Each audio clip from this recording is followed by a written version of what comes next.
Well, hello. Hello. I'm Damian. I'm Tim. We are in the rock band OK Go. We actually don't use this size pick. This is the 50 millimeter Tortex pick. We use the size up. I use the size up. I use an extra heavy pick. Tim, oh yeah, Tim's got one of Tim's picks here. It even says OK Go on it. Yeah. Where are my picks? Tim, you stole my picks. You stole my picks. I didn't touch your Tim, I'm gonna do this. I'm gonna do this live alone because Tim stole my picks. All right, great. See you later. You wanna? I'm gonna. I could actually show you my favorite magic trick. Tim, you talk to the people today. Hi, people. Tim Nordwin here. This microphone is of no consequence to this recording. I just thought it would look good to hold it while I speak to you. And well, here comes a magic trick. Okay, I'm almost ready. He's almost ready. All right. We see that you're asking questions, and we are going to answer your questions in a second. But I want to show you my magic trick. Where did I go? I disappeared. I made Tim disappear. Hold up. I'm gonna make him right here. Oh! That's the drum set. That's comedy, people. That's comedy. That's the drum set back there. That's how comedy works. Okay, there's the drum set. We are in my home studio. What we should be doing is making new jams. Yeah. But we love you too much. We just gotta talk. We gotta talk. All right, 25 people have reacted to this video so far. Jimmy J says terrible. You didn't like you don't like my magic, Jimmy? Fine. Don't let him minimize your okay. Apparently I was minimizing your contributions. Man, people are really upset about it. Tim and I have been friends for a very long time. It has never been as tough as it is right now. No, this is tough. This is hard. It's getting. If I eat my head, what will happen? Daniel, I do not know. That's tough. I would like, if you do it successfully, please make sure you are recording. We would like to see that. Although that sounds dangerous. Oh my God, that's the guy who went flying in the air with the paint all over. I'm one of the guys. That's him. Yeah. Can we get to the magic show?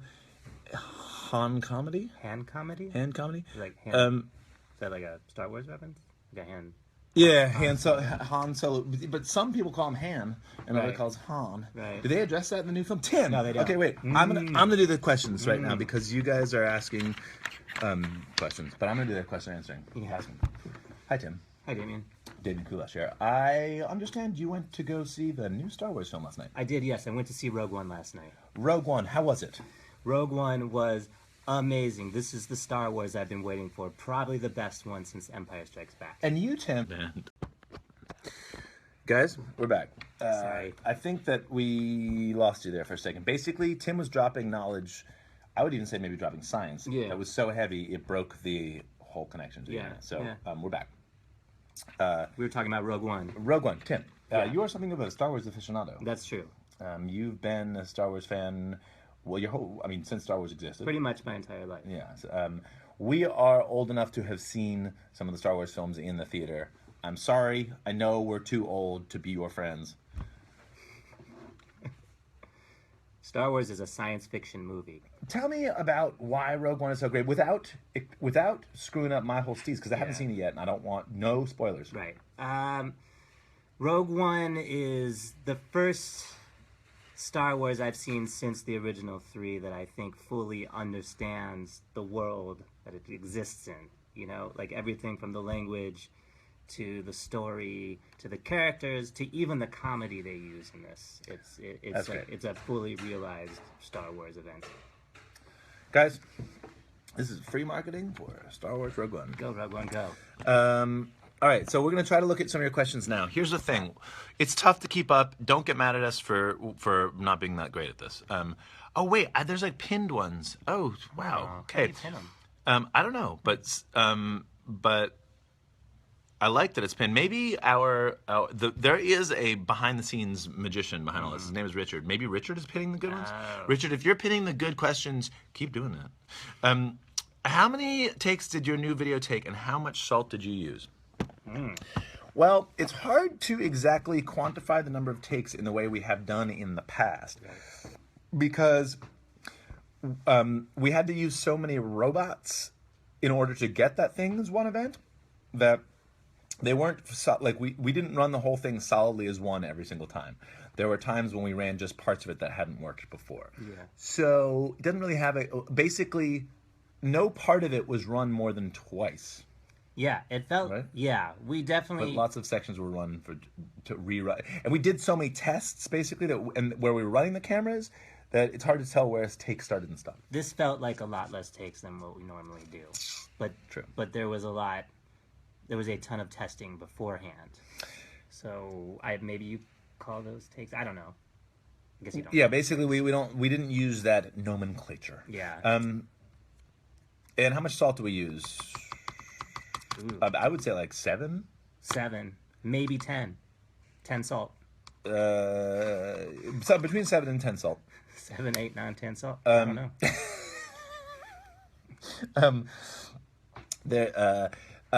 There was less salt used than you think because to make that salt colored the color that it was when it shot out of that wall, we had to add powdered tempera paint. So a lot of the color is actually tempera paint. Mm-hmm. All right, so we are going. Oh, look. Mm-hmm. You guys are doing. Did you guys ever consider doing a clever body paint kind of illusion thingy or one of those shadow transitions for another video? We did like a camouflage thing at one point. We did. Yeah, it wasn't body paint, but we were dressed in suits that matched the background. And yeah, we did right after the treadmill video. We did a video in which we tried to basically catalog all the interesting types of movement we could think of. We were like trying to take dance up a step because we are not good dancers and we didn't know anything about dance. Still don't. And so we came up with a laundry list of cool types of movement, like football players move in a cool way, and so do people on pogo sticks. And then we put everybody in suits that match they're made out of the same, they're made out of a fabric that we could also use as wallpaper, and then everybody was camouflage. It's for the song Do What You Want. It's called the wallpaper version. Go check it out.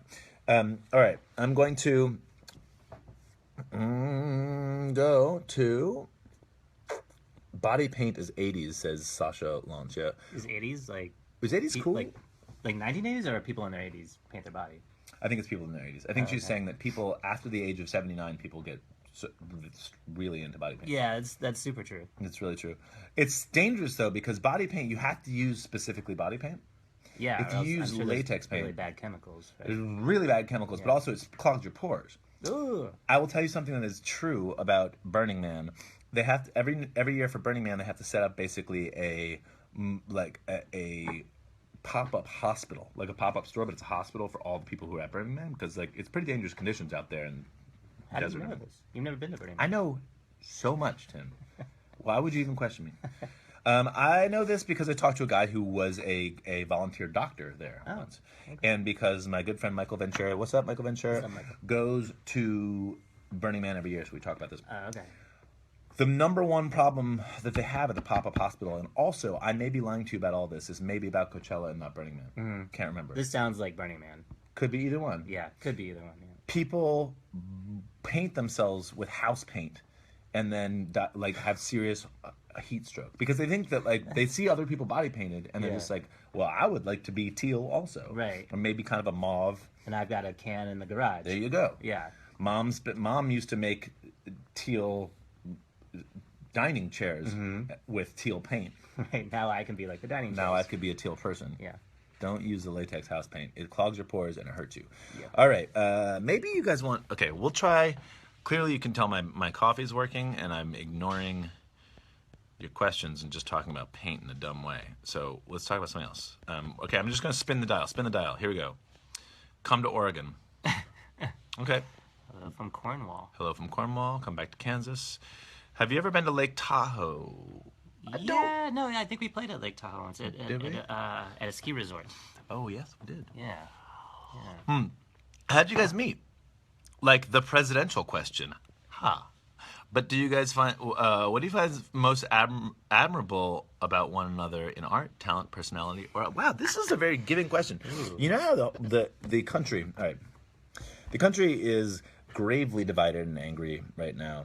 A lot of screwed up stuff is happening, and the only people who seem to agree are the FBI and the CIA, who rarely agree with each other about anything. And right now, they just agree on one thing. It's Russia. Anyways, Yeah. let's bring it together, Tim. When did we meet? Yes, when do we Start. meet? Start with that question. Okay, we met when I was 11. Were you 11? We were used to both say, 11. Okay, we used to say 11 and 12. We but thought I was I think 12, but then we did realized the math and realized we were both 11. we were both 11 years old, and we went to summer camp, and we were.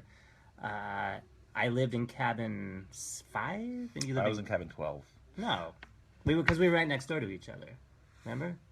Remember we had. I the thought there cabins was next door one to in each other. between them. I thought it was 10 and 12. I don't think so. Maybe it was... I think we were 5 and 6. Oh, you're right. I think he might be Yeah. right. It might be 5 and 6. Yeah, but anyways, we had been neighboring campers for 2-3 weeks or something like that. I was incredibly homesick, and I remember I was hanging out in a rotunda with a ping pong table. This is not true. This is true. This is true. And I remember I had seen Damian around. He was leading like a pack of guys, and there was a payphone that you could call to the girls' side of the camp, and he led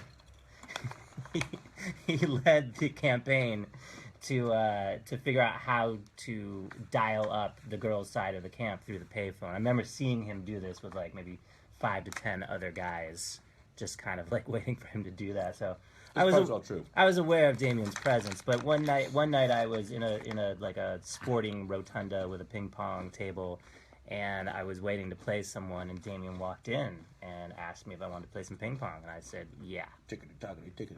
So yeah, tickety toggety. All We right, came here to my party. memory of it, that's good. Yeah. Was that we met on like the first night or the second night? No, it wasn't. It wasn't. I think you know what I think it is now. Now that you mention this, I think we were young. We little kids come earlier to camp. They like give you a little warm up time. I think that we had come on like a Friday, and they had like the whole weekend, and then like on Sunday night or something, they had the like, all right, guys. Yeah. Because I remember that it was during the camp. It was right after the camp, like, welcome thing. So I think we'd only been there for like 2 days or something, and you think it's like a week. I don't know. Because I remember being very homesick and like I didn't have a friend. Still doesn't.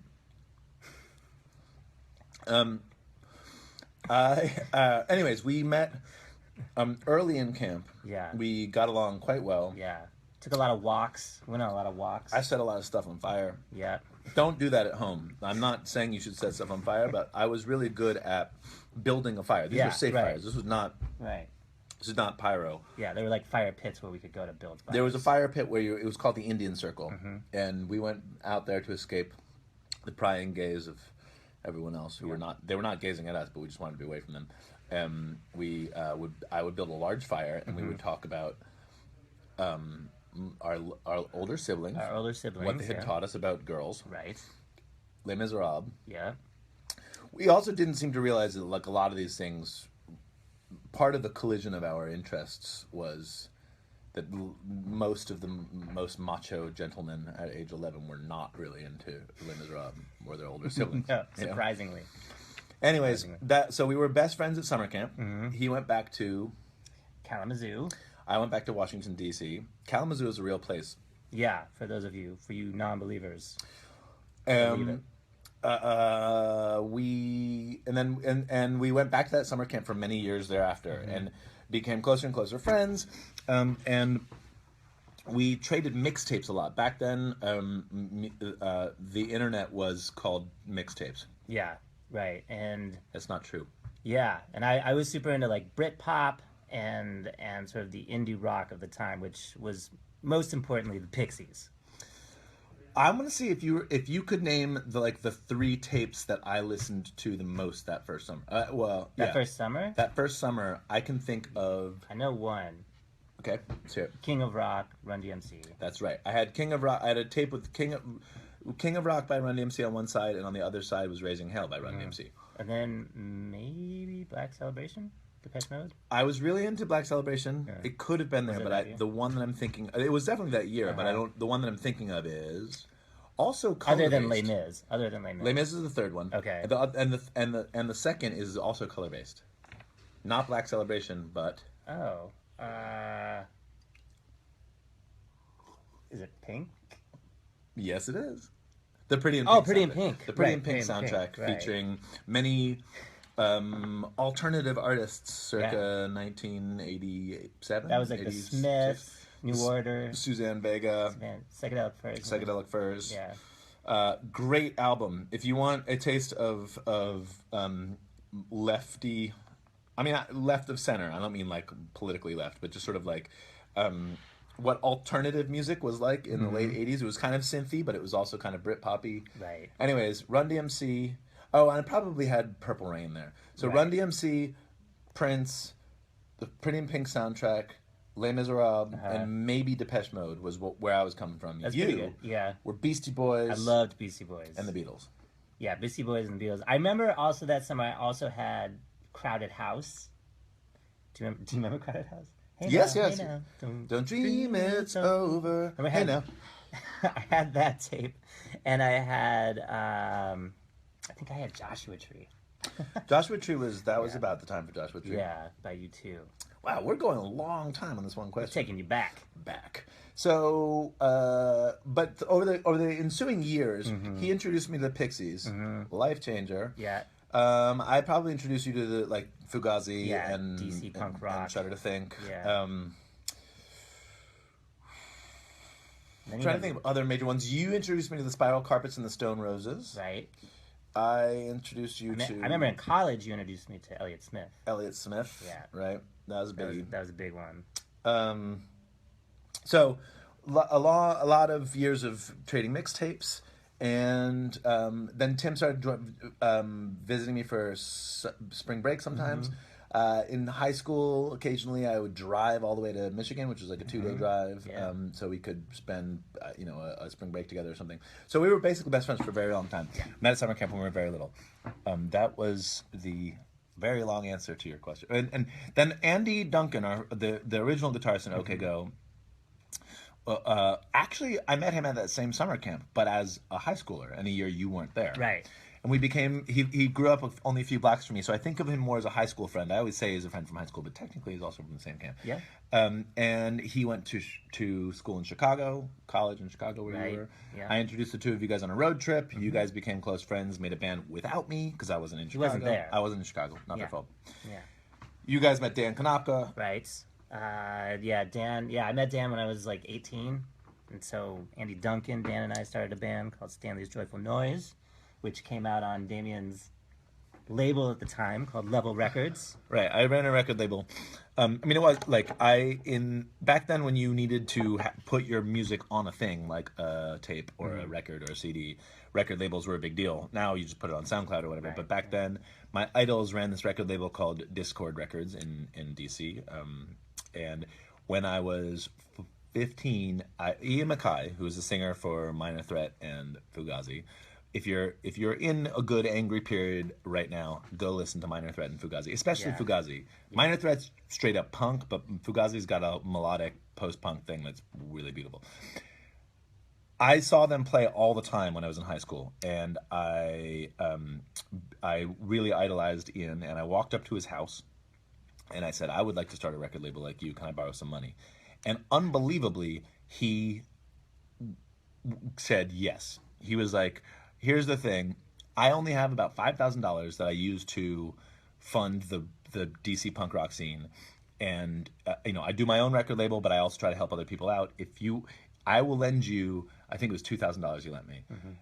And I won't even make you sign a contract. But if you don't give me back this $2,000, you will be the 15-year-old kid who fucked up the entire DC punk rock scene. Do you want to be that kid? That's a good way to put it. Yeah, exactly. So I put out that record and had him his money back in like 3 weeks.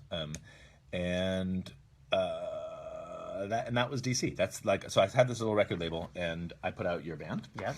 Some other great bands. Branch Manager. We put out a record. Frodis. We put out a full-length album. We put out Andy Duncan's face is on the cover of the Teen Smash Hits for Students.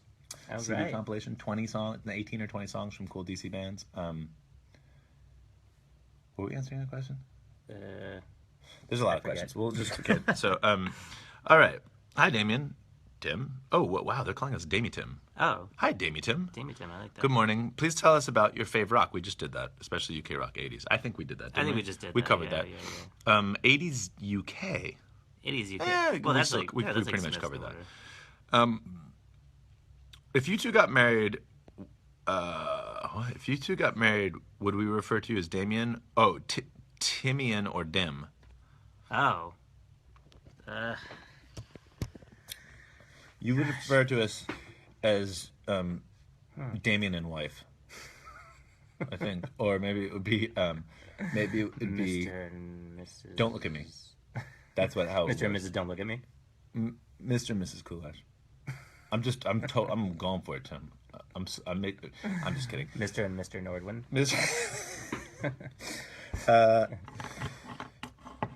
I don't think we would have to combine our names. Yeah, I that's something we'd leave to the press. Yeah, You that's know. true. Yeah, exactly. Like Brangelina. Yeah, Is that what they called? Brangelina. Is that what they were called? Yeah, I think that's what they were called. Yeah, so the press would have to do that. Press would have to. That's not our job. Yeah. You guys, okay, Thomas Morgan asks, you guys have toured with some awesome bands and musicians. Who, hands down, no questions asked, would you love to tour with again? Flaming Lips. Maybe the Flaming Lips. They were cool. You know who I would say, actually? Unfortunately, they don't exist anymore. Oh, Apollo Sunshine. Apollo Sunshine. Yeah, Magnolia, Magnolia, your white flowers grow.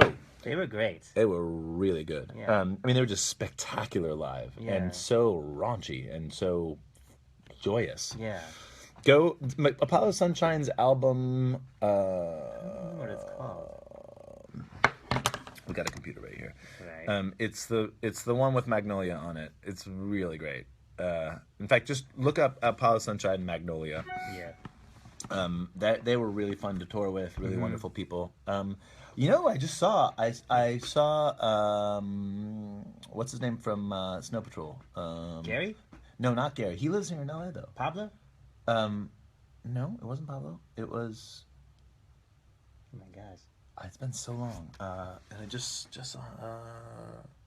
Was it definitely Maybe it Snow was Patrol Pablo. or was it Silver Sun Pickups? No, it was Snow Patrol. Okay. Anyways, Snow Patrol would be fun to pick. Yeah. Or Silver Sun. They were, yeah, that was a really fun tour. That was a really maybe fun one of the tour, most fun and tours. both, you know, some of the touring we've done has been with people much younger than us or much older than us, and I don't mean much, but just slightly different period of life. Right. When we were really young and we were partying on tour all the time, and we'd be with people who were 10 years older than us who'd kind of calm down a bit. Or now that we've calmed down a bit, like sometimes we're out with people who just like want to party. Yeah. But when we were in the, I'd say in our late 20s, early 30s with people who were sort of in the same level of slowdown that we were, Silver Sun Pickups Yeah. or Snow Patrol, Yeah. that was really, really fun. That was a great bill. Oh, that was all one tour, right? That was all one tour. Shit, Yeah. That was great. Yeah. All right, are there any new video ideas for Hungry Ghosts? Yep. Yeah. We're filming a new video One more. in Japan in January. So You think that's going to be it for Hungry Ghosts? I suspect that'll be it for Hungry Ghosts, but we'll see. Yeah. I mean, here's the thing: we always have video ideas that may or may not happen, and it sort of depends on whether or not we find the right collaborators, either in terms of the finances of it and the brand side, or creatively. Like some of the ideas, just we're waiting for the right person. So who knows? But probably, we want to write new music right now. That's kind of what we want to be doing. Who's our current favorite band? Oh, I shouldn't have picked this one because I'm so bad at this. Current favorite band.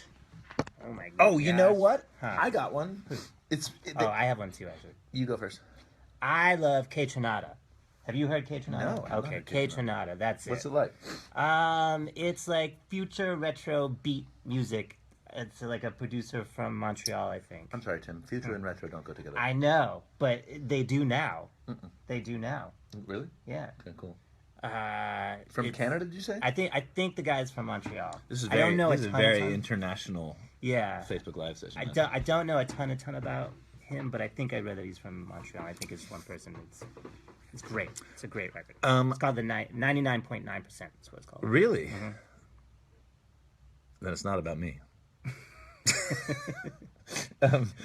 I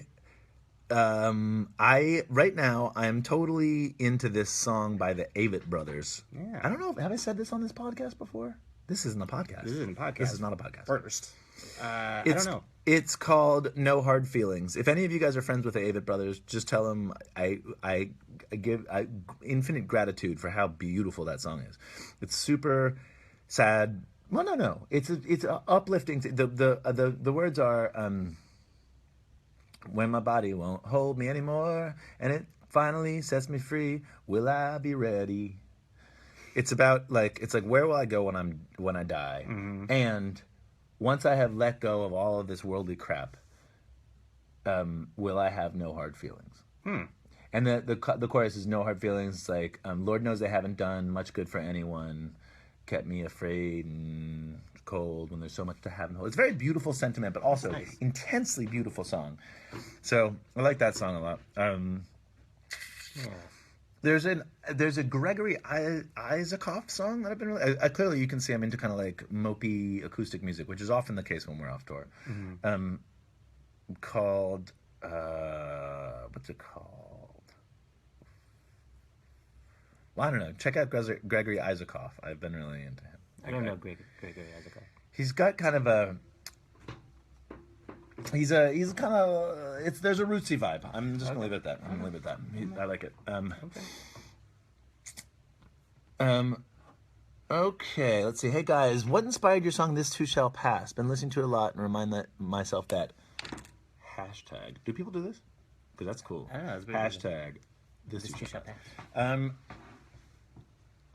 Many of our songs are essentially prayers to ourselves because we're gods. Because we...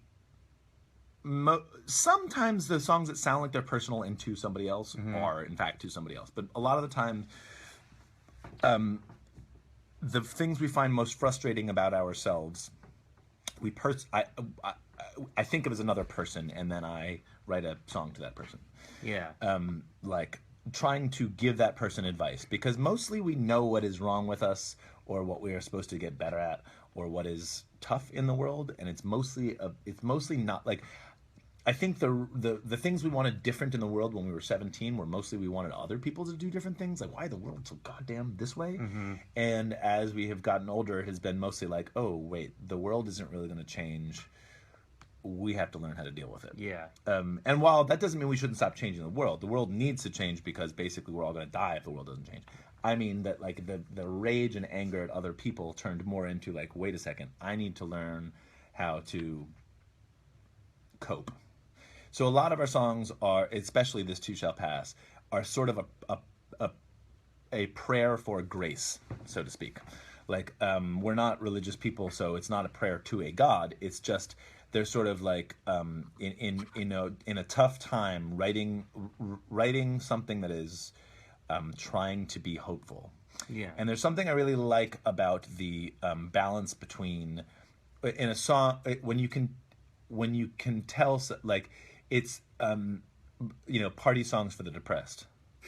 Like because that's who needs them. No, yeah, well, I mean, there's like you think about the Smiths or Elvis Costello or people. It's like there's a push and pull between the way the music feels and what the words say. In fact, there's often a push and pull. Like, think about great actors. A great actor doesn't say, "I am happy," and act happy. Right. It's like it's like when they say "I am happy," they're acting sad, and that is why something is really human here and weird, right? Like people are always hidden behind a few layers of something, and I like when music is able to pull out those emotions. So, "This Too Shall Pass" was basically like It is an attempt to convince us all, like, really let it go. It's all right. You'll be fine. Most of the problem here is that you're hanging on too damn hard. Right. But from the fact that you can hear me singing that to myself so loudly, I'm like, let it go, dude. You're like, wow, that guy needs to fucking let it go, So there you go. There's the answer to your question. Hey guys. Oh, that's the same question. What is your favorite film score and soundtrack? Oh, you got this one. Don't even I pretend do? you don't know. Oh my God, there's so obviously one answer to this question. I'm gonna even give you This always happens with us, where you go, Hey, how about this? oh, Tim's got it. This is obvious for Tim. Yeah. That doesn't do it for Flash me? Gordon. Thank you. Flash Gordon. Yeah, no, that Flash Gordon is the best film soundtrack, Film design, yeah. It's by Queen. hands down. Yeah, it's all done by Queen. It's like, I feel like it's Queen kind of like in their prime. Yeah.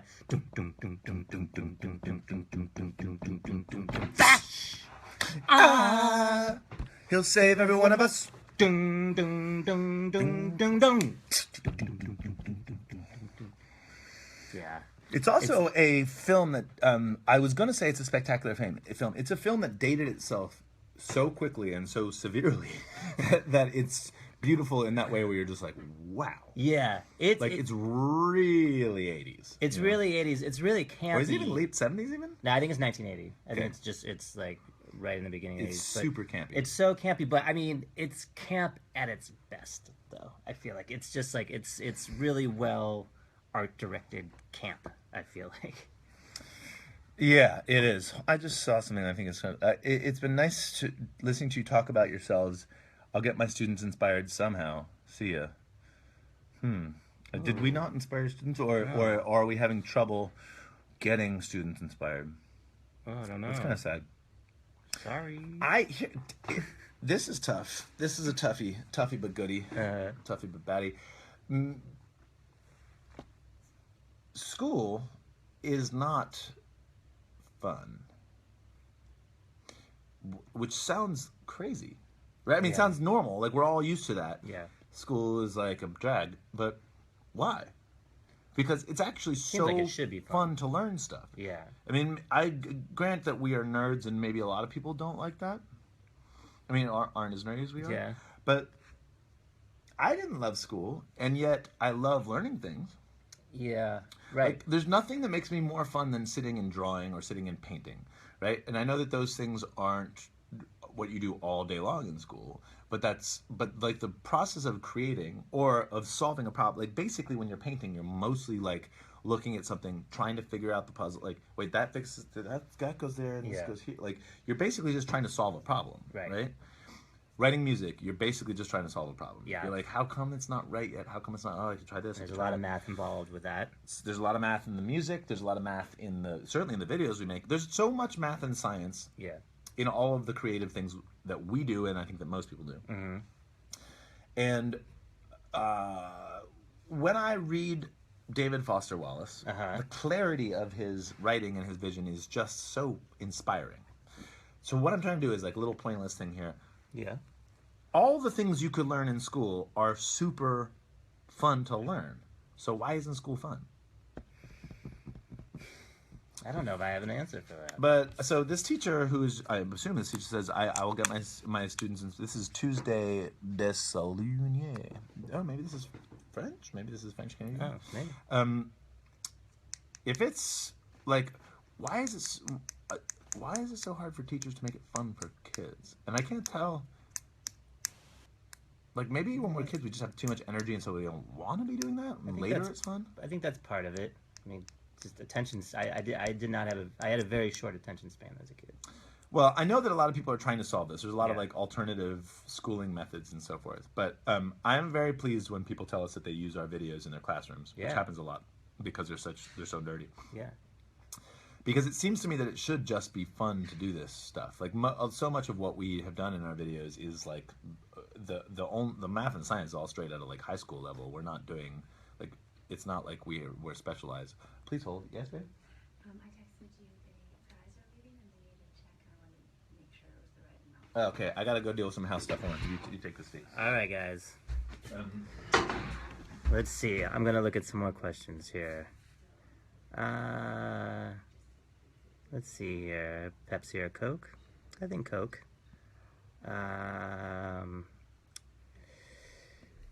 Sorry, guys. I'm trying to... Here's a question. What is being a band of four like? Is it tedious? Yeah, you know, I mean, sorry, no. I wouldn't say being in a band of four people is tedious.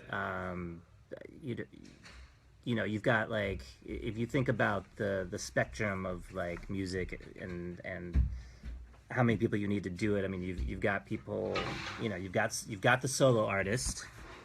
The question is, what's it like being in a band of four, and is it tedious? I don't know. Yes, you do. No. Yes, you do. I don't think it's tedious, but it certainly does teach you teamwork. Yes, I think we have been lucky. Well, look, first of all, every band we know has had more internal struggle and strife than we have. Yeah. We are very, very Yeah, lucky. we're lucky. And the primary thing, the only thing I can say for sure is that, oh, wow, that's a great question. Now that Damian's gone, what annoys you the most about him? We'll get to that in a second.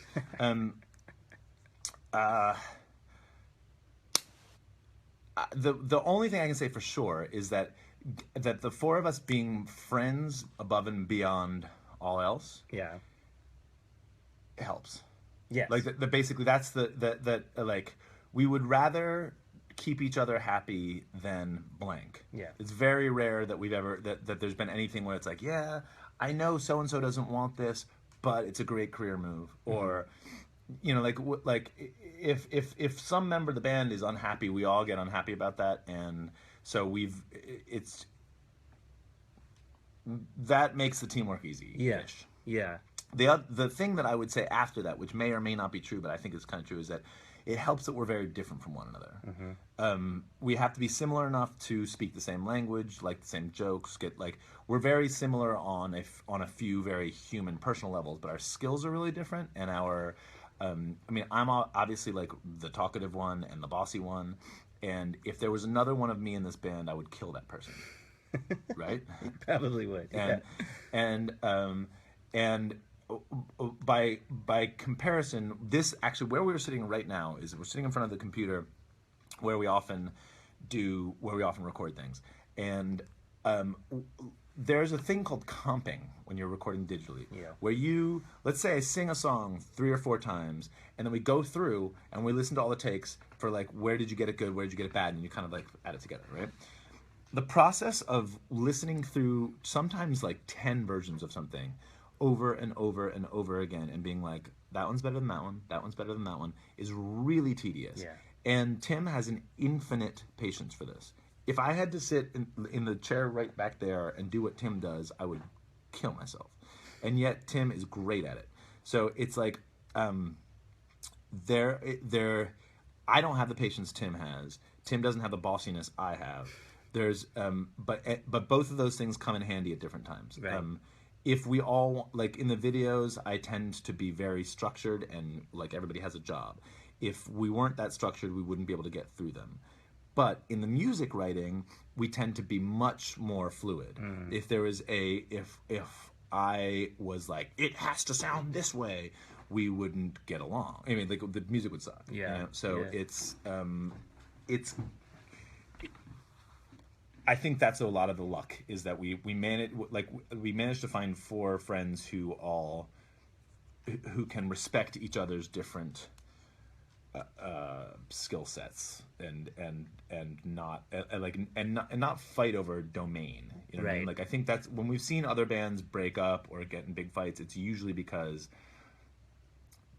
2 people disagree on a creative thing or on a business thing or on a girl or whatever it is, and they both there's some domain where they both want to be the boss and they can't decide. Yeah. And we don't have that usually.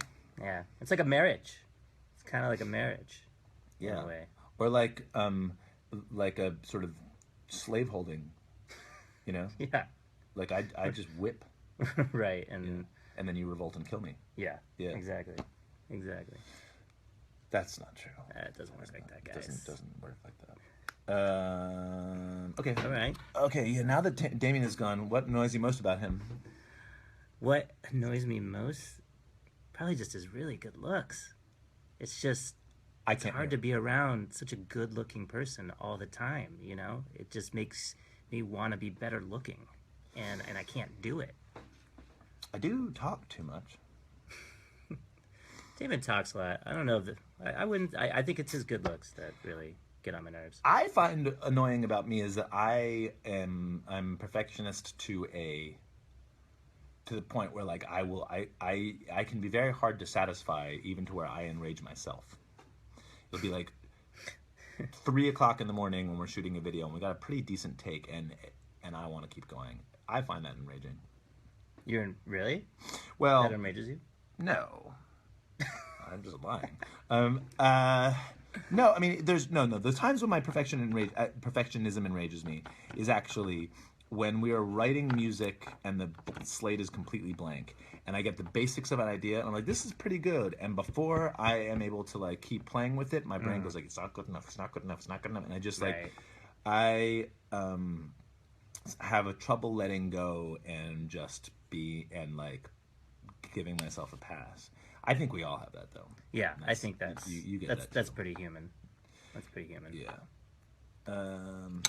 Let's see here. Something about.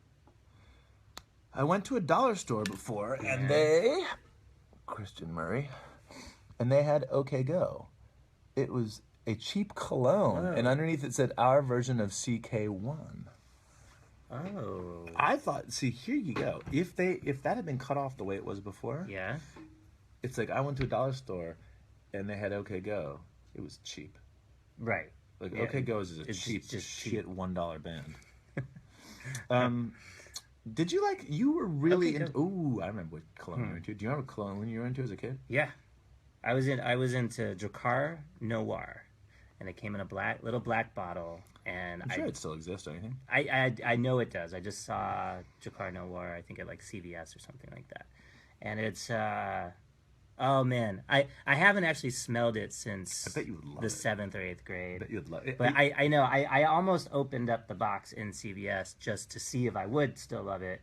And a cologne that they sell at CVS is bound to be a great one. Oh, you know it. You know? Most definitely. Yeah, Drakkar, I just bathed in that stuff. I was yes, you really did. into cologne as a kid. And I believe, if I'm not mistaken, you bathed in it in the, like, if you love Drakkar, you will, I mean, if you like Drakkar, you'll love Brafar Nuquar. You know, like, wasn't it one of those, like, weird, one of those fakey ones? Do you know what I'm talking about? Oh, like an imposter clone. Yeah, didn't you? Oh, maybe that was me. I think I just bought the imposter. I think you got the imposter clones. I'm a fucking I imposter. remember you getting the imposters. Anyways, Tim liked Drakkar Noir. Yeah. But that's cool that there's OK Go. Actually, I have a children's book called OK Go. Have I do? showed you this? Yeah. No. I was just going through my books and unpacking them. We were moving, and I went through all these books, and I have a book that a fan gave it to us, and I can't remember where I got it. But if you're out there, thank you, person. It's a children's book, and it's just called OK Go. And in the beginning, it says go, and then it's just all these things going zoom, zoom, zoom, zoom, zoom, and at the end it says stop, and everybody has a screech. Done. Huh. Book. Yeah, we're in good company. There's a lot, and there's we have never owned the domain name okgo.com because someone else owns does. it and wanted, like, when we just started, I think we had the most we'd ever been paid for a rock and roll show was like $65. Somebody was like, well, I'll give it to you for only $10,000. Sure. That's why we're okgo.net. And there is a ad agency in Switzerland or something, Right. And there was a hip hop label called OK Go. All of these things started after us. Yeah. But remember when that link went around with the hip hop? There's a hip hop that, like, it was like pretty dirty South or something. Wasn't Yeah, it? It was yeah. like, anyways, OK Go is a common phrase, part of why it is our name. Tim, are you doing a DJ set in Chicago for New Year's Eve again? Oh, I am doing a DJ set in Palm Springs at the Ace Hotel for this New Year's Eve. Palm Springs, huh? Yeah. I could go there. Yeah, you could come. Probably won't. It's gonna be the 30th and 31st. 31st, we're doing a Jaja Technique DJ set and performance. You guys all know about Jaja Technique? It's Tim and Dan's electronic. I would say it's a super group. Well, thanks, man. People refer to it as a side project, but it seems to me that if all of you are from the band OK Go, you're a super group. We're a super group. Actually, I'm sorry. Elena's not from the band OK Go. Yeah. She's a super person. Yeah, Psycho Flower MC. Yeah, so 30th and 31st at the Ace in Palm Springs.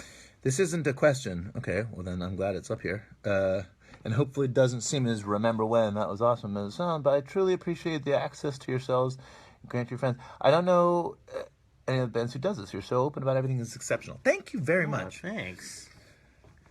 Wow, That's I very think it's kind. kind of a good name we've got going on here too. Oh, Deirdre Stearns Wingle. That's a good name. That is good. Yes. And her thing is a Merry Christmas thing. Huh. What's that called? It's her icon, not icon, thumbnail. I think that's Icon. Is it Okay. Well, oh, Tim, where do you get all of your rad glasses? Oh, well, they kind of come from all over. These are a $12 pair of sunglasses that I got at a store called Pop Killers in Los Angeles, and then I put my lenses in them. Tim, Yes. Oh, I know where we're going now. you do? We're talking about glasses, so. Yes, we are. Yeah, yeah. Here's the question I have for you. I recently, you know that I have some issues with Instagram where I was really into Instagram for a while, and I still am into Instagram, but do it a lot less than I used to. And I feel sort of bad because I used to do it a lot. Anyways, recently on Instagram, I posted something about how you used to wear shop goggles as glasses. You did? Yes. I don't remember why I posted this, but because I was wearing shop goggles in some behind the scenes footage of our last video. Oh, right. And I said back in the late 90s, I believe it was, I bought some shop goggles for Tim and got them prescription lenses for your birthday. Yes. And you wore them for years. That's true. Now, I said I would try to post a picture of that for the people on Instagram. Oh, okay. Facebook and Instagram are like this. Is the question whether or not I have them? The question is, do you have a picture of that? Handy. Handy? I could look. I might not have a picture handy, but we could get a picture of me in them. We definitely could. Soon. We don't need this microphone prop anymore. Here's what's going to happen. You keep right. answering some questions. You want me to look? No, I'm gonna Okay. look. I'm gonna look because I got photos on this here computer. of mine. Oh, okay. So All we'll right. we'll keep talking, and I'm gonna look for a photo of that. Okay.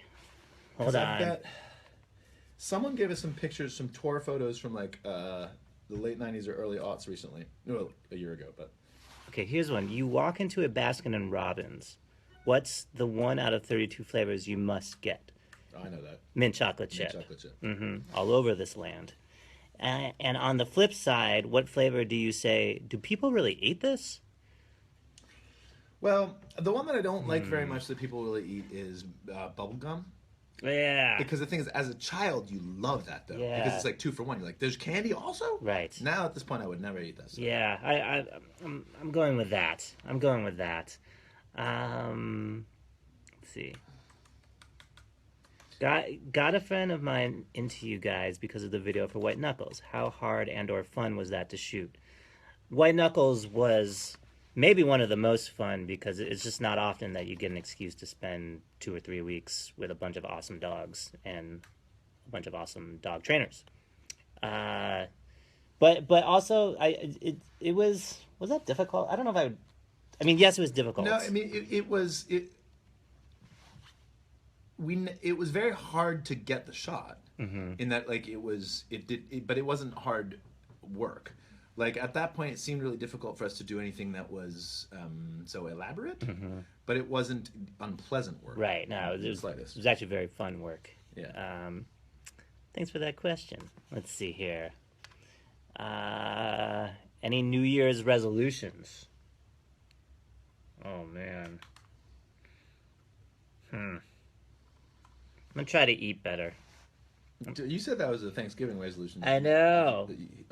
Did you cold lie to yourself? I didn't necessarily lie to myself. I mean, I've been eating great food. It's just not that good for me. Yeah. Okay. But yeah, I think I will try to eat food that is better for me in 2017, if that's possible.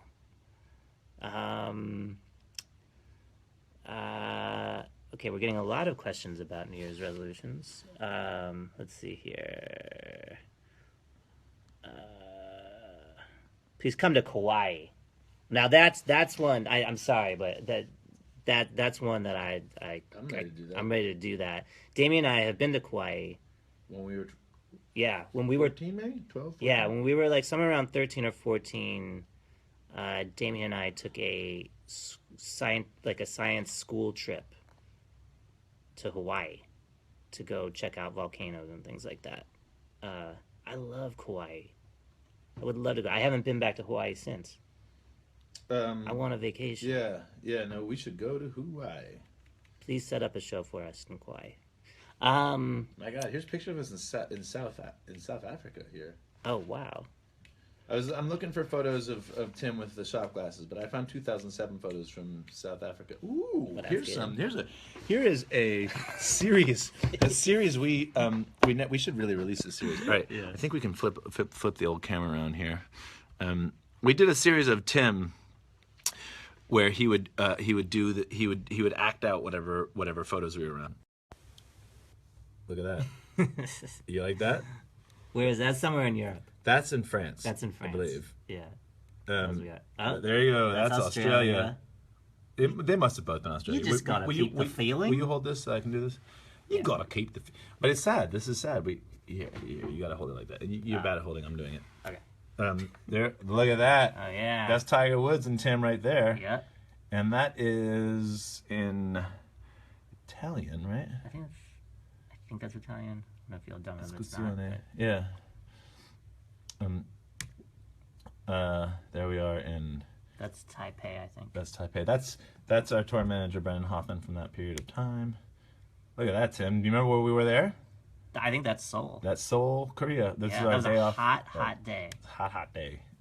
That's in New Zealand. Man, that was a crazy tour we were in. Yeah. All right, I'm back to life. Back to reality. Okay. Oh wait, we need to. So I don't have. Are you finding the photos? I'm trying, Tim. I'm trying. Okay. Oh, we've got confirmation that was Italian. That was Italian. Mm-hmm. Good. What was the first live performance you remember going to and enjoying? The first concert I ever saw was the Beastie Boys' Licensed to Ill tour with a band called Fishbone and a band called Murphy's Law opening up, and I was 10. I kind of tricked my parents into letting me go without them. And that was a crazy experience. Yours is MC Hammer. MC Hammer. I mean, it wasn't actually MC Hammer like his own concert. It was a hip hop radio festival, and MC Hammer was the opening act, and he didn't even have a record out at that time. Yeah. Man, I saw MC Hammer before MC Hammer was MC Hammer. Right. That's Right. actually it was pretty cool. He was pretty awesome. I wonder if people now know. Do kids who are like, if you're under 25, does MC Hammer? He's just like a historical afterthought, right? I don't mean MC Hammer. No disrespect. I'm just saying that if you were alive in 1987, MC Hammer was the biggest thing on the planet. Yeah. Oh, huge. And I doubt that it feels that way to people who didn't live through that. Yeah. It was MC Hammer and MC Hammer's pants. The Hammer pants were huge. Those. I mean, literally, actually, huge. But literally huge pants. Ooh, sorry. Oldies, We're looking at some good photos right now. oldies but baddies. These are actually pretty good. Yeah. Okay. Do you want to see some more photos? photos? These are not Tim in his. These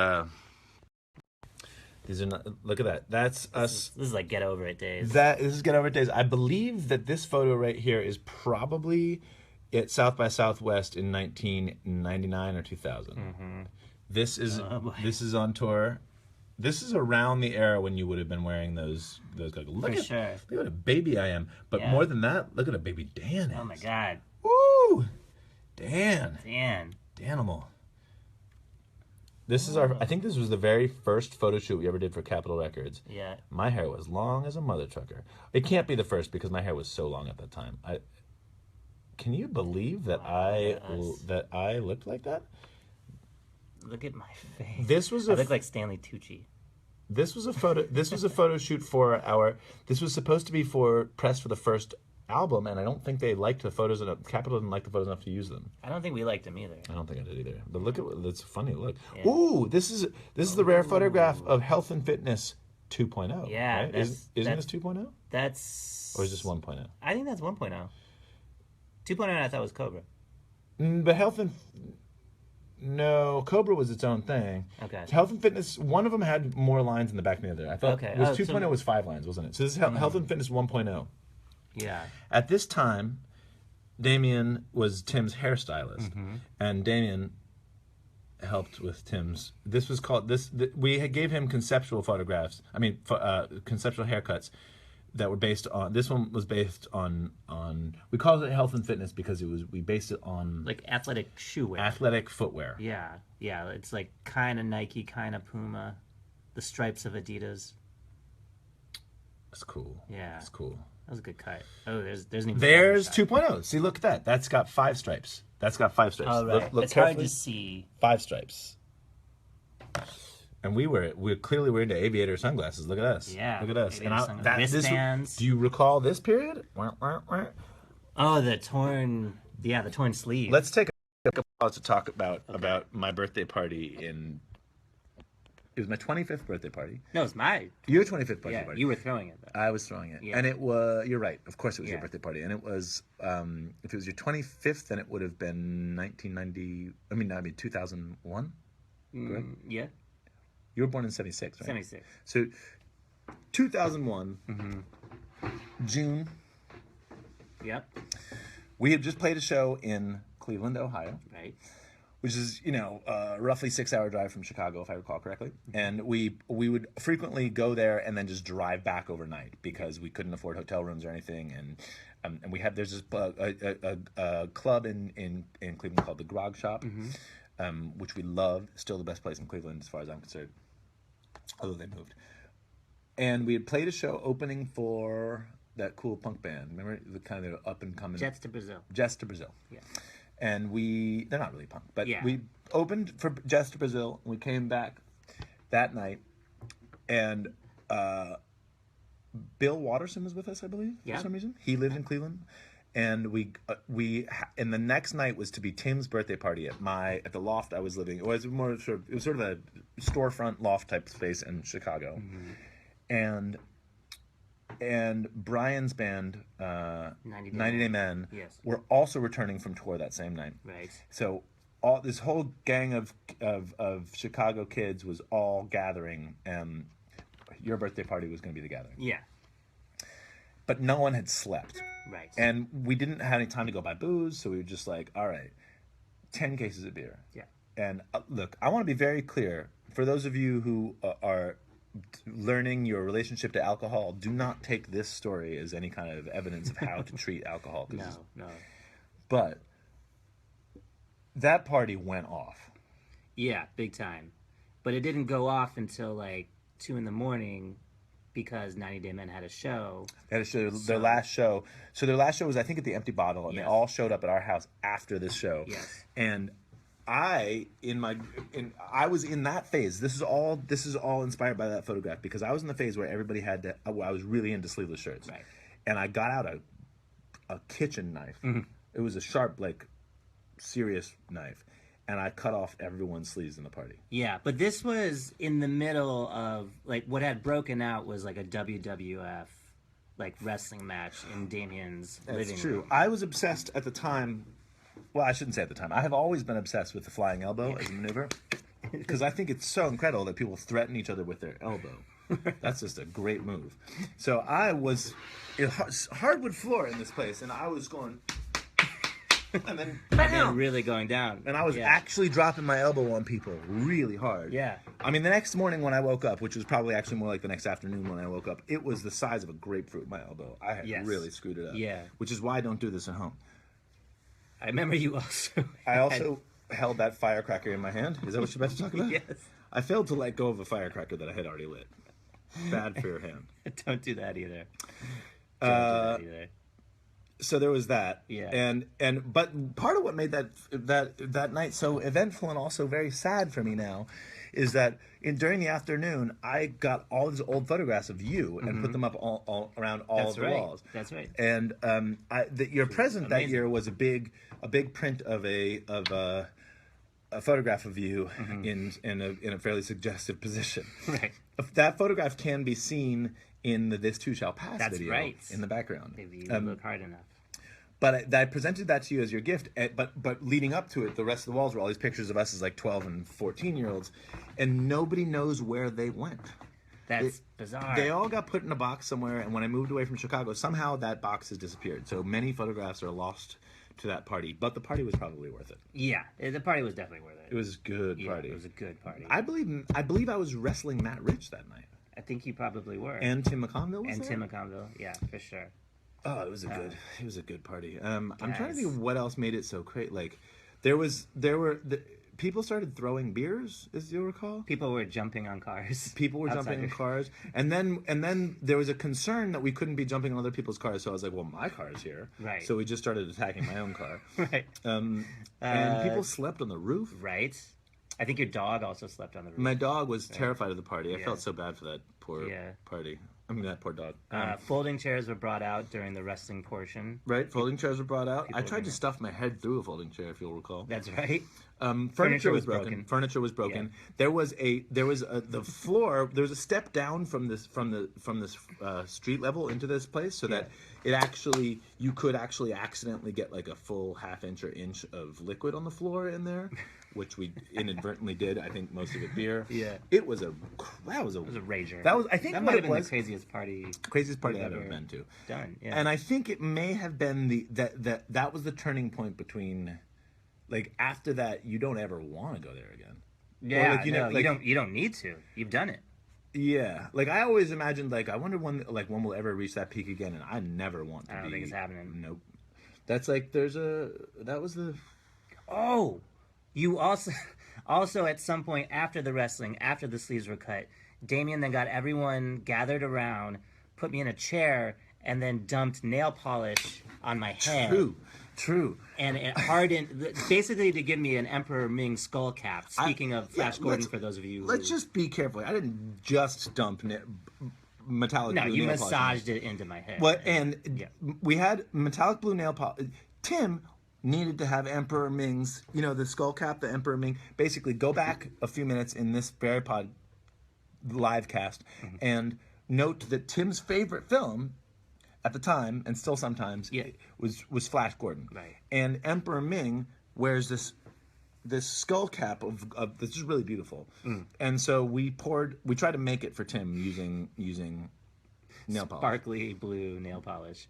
So It looked good. It looked good, and it hardened on my head, and I had to chisel it off the next day after I slept with it. There's a price to pay, There's a price to pay for but beauty. it was worth it for me. Yeah. I also remembered about 6:30 in the morning when the party finally kind of slowed down. Did the cops ever come? I don't think Cops never came. I remember riding home. Someone had left their razor, the sort of like skateboardy thing with a pole on it. Oh yeah. I think they're called razors. Yeah, like a push. Yeah, Scooter. yeah, push scooter thing. Someone had left their broken push scooter there, and I rode the broken push scooter home. I would like to be clear. I'm not sure it's how responsible it is to be telling these stories. Yeah. It's just it was crazy, and I'm not saying don't be crazy. I'm just saying don't copy our crazy. Okay, Don't copy. If you're gonna be crazy, do your own crazy and do Yeah. it safely, because Yeah. I don't want to be responsible for people trying to cut off their own sleeves and accidentally cutting off their arm, for instance. Go ahead and mangle your shirts. Yeah. Just don't tell your mom that I said you can do it. All right. So we're coming up on the hour, and I think that's about. Oh, we've done an hour, but so we gotta blow pretty soon. But let's see what other pictures we got here. Oh, that's us in the studio during the making of our first. That is Capitol. That's the Capitol Studio A. Yep. Right there. That's before my hair got long the first time. Yeah. Wow. That's all the photos in that folder. So it seems like I have failed you people, because I told you on Instagram.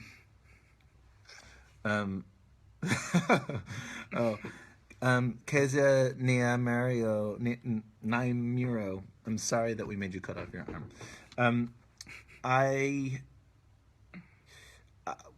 I still will do all I can to try to find you guys a picture of Tim with his shop goggles. Oh, I'm yeah. sorry we did not succeed during this live.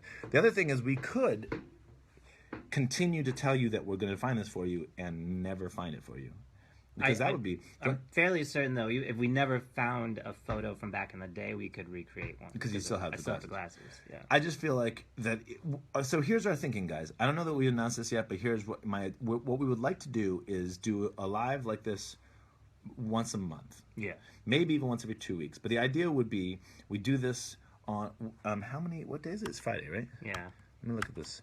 It's the... today is the third Friday in December. So if we did this the third Friday of every month... Sure. But then you need a theme, right? Because like... Themes would help, I think. So actually, what, theme per episode, you mean? Maybe, yeah. Yeah. But do you remember... Did you guys watch the television show Lost? I never watched it. You should. It's I great. know, I know. It's great, Yeah. except all they did was keep on setting up more mysteries, and they never solved the damn one of them. Okay. It's kind of frustrating in that sense. Yeah. But you need something to propel you from episode to episode. Mm-hmm. So what I'm suggesting here is, why don't we say that we're going to find them your goggles? Okay. Oh, and then never find them. Because every episode we're like, almost got it. Oh, okay. Except here's the problem. Okay. I told them the trick already. Right. In so doing here. Right. I mean, this has just happened right now. Yeah, right. You're showing them the process. Yeah, and it kind of like the narrative arc thing just turned into a narrative nosedive. So I think that we will show you those goggles Yes. by next time. That's our homework. That's our homework. Our homework is we will find you a picture of those goggles or the goggles themselves by next time. So tune in the third Friday of next month, which unfortunately for us, I think means we will be doing this from Japan. Yes. Yes. So That's do me gonna the be following tricky favor timing. also of not listening to anything I just said, because we might have to postpone it to a different day if we can't do it from Japan. But take a look out, and we will we'll let you all know. Thank you for joining us. This has been very fun. Your questions are great. I'm sorry we'll only answer about 3 questions per time, but that's because it's more fun to just tell stories. Yeah. Story time. If you also, here's what you could do. We should put up we'll put up a comment board somewhere. Mm-hmm. Maybe we'll check our social media feeds, because we'll figure this out somewhere. We will make, if you want us to be briefer and just answer your questions for real, well, I don't actually think we could do that. I don't think I can talk. You don't think you can be... Well, if people like, because what I think. wonder about, You want them to tell us what they think. yeah, we need your feedback here. Yeah. Because Yeah. basically, we can just tell these long stories. Mm-hmm. It's fun. Yeah, sure. On the other hand, if you had just tuned in the middle of this and had no idea what we were talking about, and we went on for like 14 minutes about a party you weren't at, Right. like, Yeah, the that's... party you I didn't know, go to I is know. not that fucking interesting, is it? Well, Or is tell it? us. Do you want to hear? Do you want to continue to hear about parties you didn't go to? We could tell you about Tim's dreams. Tim has fantastic dreams. got good although dreams, but- there is the adage that people's dreams aren't interesting to anyone but themselves. That's true, though. Your I've got dreams pretty good narrative your dreams. Dreams are interesting. So, question 1, do you want to hear about Tim's dreams? Question 2, do you want to hear about events you did not attend? Do you? Question 3, do you want us to do more questions with more factual answers? We're probably going to ignore your answer to that one. All right. We love you guys. Thank you for Love you. joining us. See you next time. Bye.